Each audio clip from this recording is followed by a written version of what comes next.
Kecelakaan lalu lintas menewaskan pengendara motor kembali terjadi di jalur Denpasar Gilimanuk, tepatnya di Jalan Ahmad Yani Banjarpasekan, Desa Biantuung, Kecamatan Kediri, Tabanan pada Selasa 5 Maret dini hari.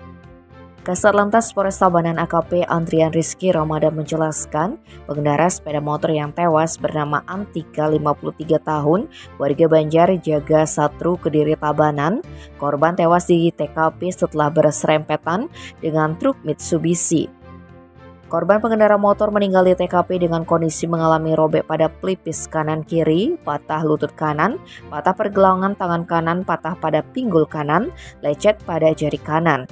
Adapun kronologi kejadian disebutkan Andrian berawal saat korban dengan mengendarai sepeda motor Honda Scoopy datang dari arah timur jurusan Denpasar menuju jurusan Gilimanuk dengan kecepatan tinggi. Setibanya di TKP, tepatnya sebelah timur SPBU Biantuung, korban menyalip truk di sebelah kanan.